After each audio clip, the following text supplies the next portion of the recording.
दोस्तों, आप इस बात को तो जानते ही होंगे कि हमारा हिंदू धर्म कितना सांस्कृतिक रूप से संपन्न है।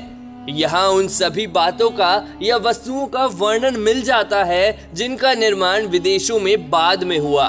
सांप और सीढ़ी का खेल तो हम सभी अपने बचपन से ही खेलते चले आ रहे हैं, परंतु क्या आप इस बात को जानते हैं कि यह खेल हमारी संस्कृति का हिस्सा है तथा हमारे पूर्वज सदियों से इस खेल को खेलते चले आ रहे हैं। दोस्तों, इस खेल का आविष्कार हमारे एक ऋषि ने सदियों पहले ही कर दिया था।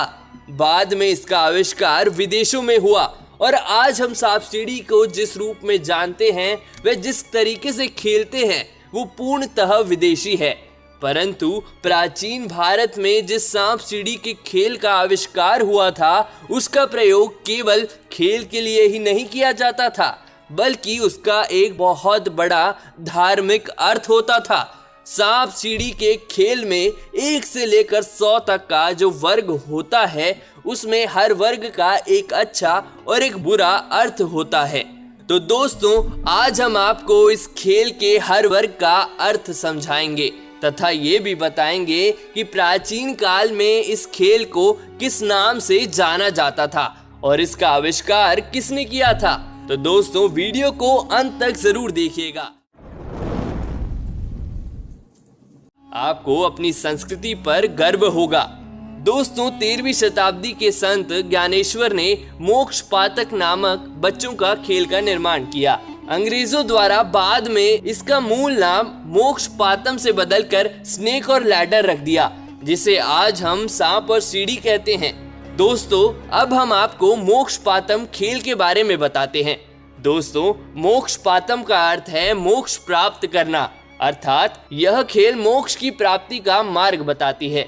100वें नंबर का वर्ग यहाँ मोक्ष का प्रतीक है, मतलब जो 100वें नंबर पर आ जाता है वो जीत या मोक्ष की प्राप्ति करता है।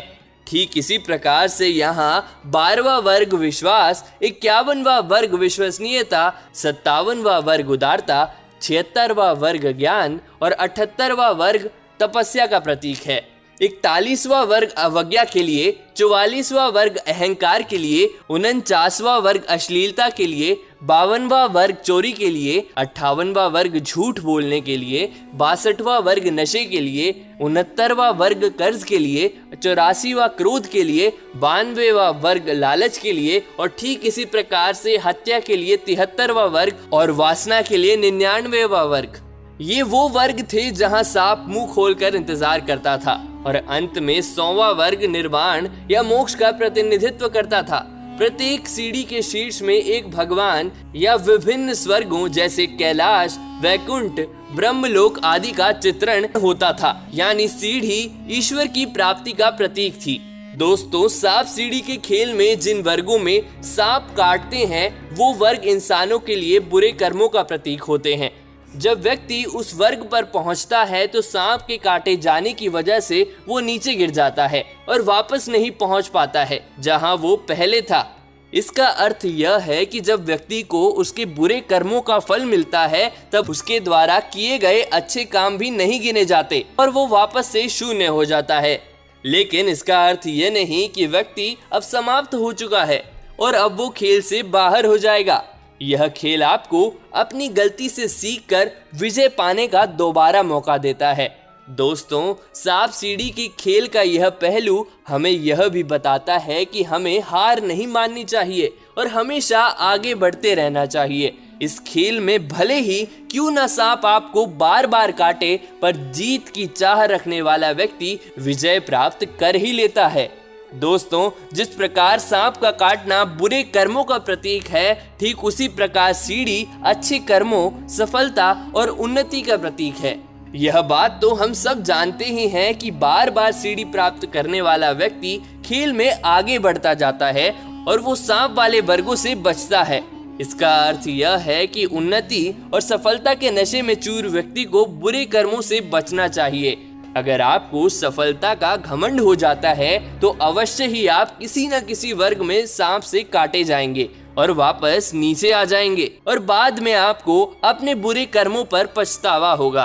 इसी प्रकार दोस्तों यह खेल वास्तव में हमारे जीवन से जुड़े अनेक पहलुओं को दर्शाता है तथा यह बताता है कि हमें क्या करना चाहिए और क्या नहीं करना चाहिए। इसी प्रकार से दोस्तों 13वीं सदी में संत ज्ञानेश्वर द्वारा निर्मित मोक्षपातम जीवन पद्धति के सभी मूल तरीकों को समझाता था। इसका प्रयोग मात्र खेल के लिए ही नहीं बल्कि जीवन चक्र को समझने के लिए भी किया जाता था। इस खेल में जीवन का हर रहस्य बड़ी बारीकी से समझाया गया है। आज हम इस खेल के जिस रूप को खेलते हैं उसमें मनोरंजन के अलावा कुछ नहीं। सनातन तो वो धर्म है जिसका खेल भी अनेकों ज्ञान दे जाता है।